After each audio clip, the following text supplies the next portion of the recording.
Master. Of course, it's the Master. Welcome to the Time Treadmill. I'm Ron, and these are my sweaty thoughts about Doctor Who.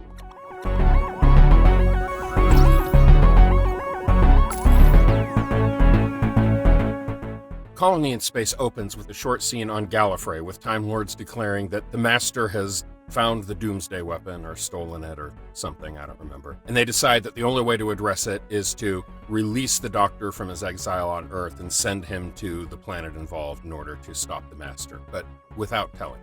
So that means two things. First of all, the Doctor doesn't know why the TARDIS is suddenly able to work again. And number two, he has no idea that the Master is involved. But we as viewers do. We know that the Master is going to show up at some point. But even without that being said, the Master doesn't show up until halfway through the 4th episode when he arrives as the Adjudicator on this planet. And I'll back up and explain that in a second. But that means that we've had 3 entire episodes to completely forget about the Master, and frankly, to be relieved we finally have a story this season that doesn't involve the Master. And then, boom, the Master is there and he's being evil and twirling his mustache and, you know.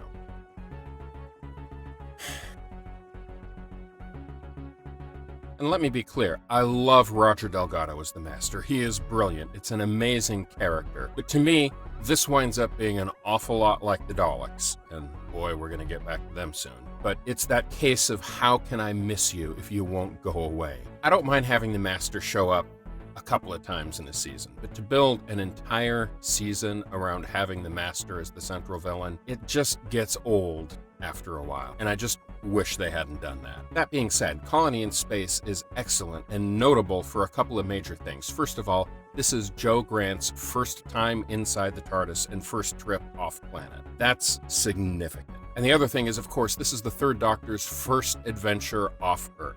He left the Earth very briefly at the end of Claws of Axos. But this is the first time he's actually traveled to another planet and gotten involved in a plot that doesn't involve UNIT. So again, it's refreshing to have a different kind of story after nearly 2 full seasons. As for the story itself, broad strokes, it's set on a colony planet in the 25th century where a group of colonists have been there for almost a year and are barely scraping by. Their crops aren't succeeding, and there are mysterious attacks by giant reptilian creatures. Set against that, the Interplanetary Mining Corporation arrives, having claim on a mineral resource on the planet. I want to say Duralinium, something like that. But of course, it turns out that IMC is evil, and they have staged all of the attacks on colonists. They're trying to scare the colonists away. And so all of the drama comes from this interplay between this evil mining corporation where there's 1 or 2 decent employees, but most of them are just like mustache-twirling evil, kill the colonists, scare them away, we need a bonus kind of people. And then you have the colonists themselves, and there's a split faction within them. Some of them want to be peaceful and use legal methods, others want to use revolutionary methods. And into the midst of all of that comes the Doctor to try and mediate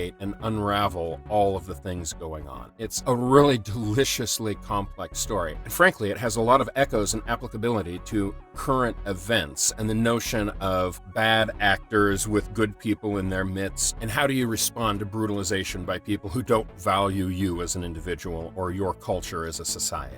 It's really relevant stuff, and I definitely recommend this one. Totally look it up on BritBox or wherever you happen to be. This is definitely one of the classic Doctor stories that I heartily recommend. I have a few more things to say about it, and also tomorrow I need to talk about kind of my recent progress and numbers and things like that, but I'll get to that tomorrow. Until then, stay home, stay safe, be kind, be patient, and I will see you tomorrow.